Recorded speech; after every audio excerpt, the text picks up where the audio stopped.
Assalamualaikum warahmatullahi wabarakatuh.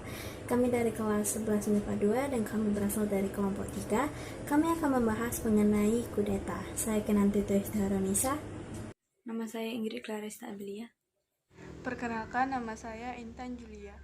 Nama saya M. Fadil Al-Lapsi. Saya Iskandar Zulkarnain. Nama saya Muhammad Zaki Prastio. Berikut ini merupakan penjelasan mengenai kudeta.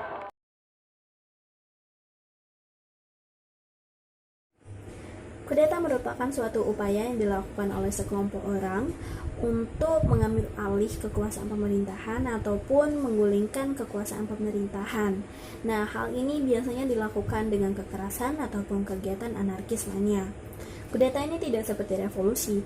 Kudeta ini bersifat hanya mengubah perubahan kecil bagi sekelompok orang ataupun personil ataupun segelintir personil dalam pemerintahan. Kudeta sendiri berasal dari bahasa Prancis. Pengucapannya adalah coup d'etat atau disingkat dengan coup, yang berarti merobohkan legitimasi atau pukulan terhadap negara. Yang artinya sendiri adalah sebuah tindakan pembalikan kekuasaan terhadap seseorang yang berwenang dengan cara ilegal dan seringkali bersifat brutal.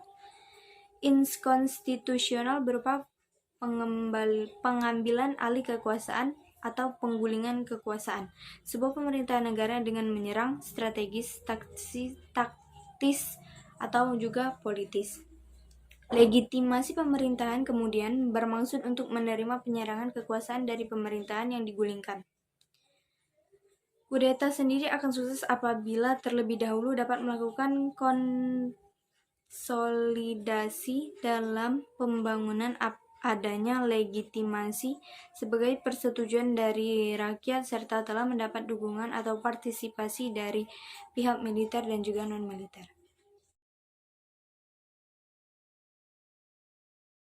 Kudeta. Salah satunya dampak negatif kudeta militer di Myanmar terhadap Indonesia. Yang pertama, kawasan Asia Tenggara yang menjadi pilar penting dalam politik luar negeri.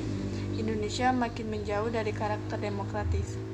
Artinya, dia menjelaskan agenda-agenda politik luar negeri lewat ASEAN akan bergantung pada persetujuan dari pemimpin-pemimpin negara anggota ASEAN yang di dalam negerinya menjalankan sikap semena-mena acuh kepada kehendak rakyatnya. Yang kedua, sebelum kudeta, politik di Myanmar sebetulnya cenderung tengah ke kanan. Artinya, pemerintah yang berkuasa cenderung mempertahankan status quo dengan militer yang walaupun tidak memegang kekuasaan penuh, tetapi tetap menentukan kebijakan politik luar dan dalam negeri. Untuk mengenai dampak positif dari kudeta itu tidak ada, dikarenakan kudeta merupakan suatu tindakan yang ilegal dan suatu tindakan yang bisa jadi brutal.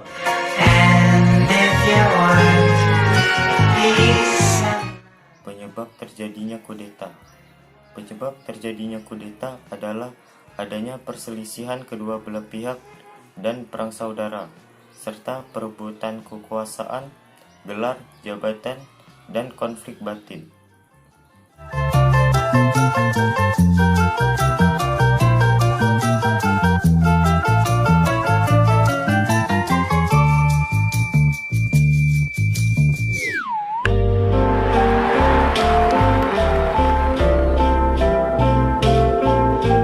Tadi penjelasan singkat mengenai kudeta dari kelompok 3. Kami akhiri. Assalamualaikum warahmatullahi wabarakatuh.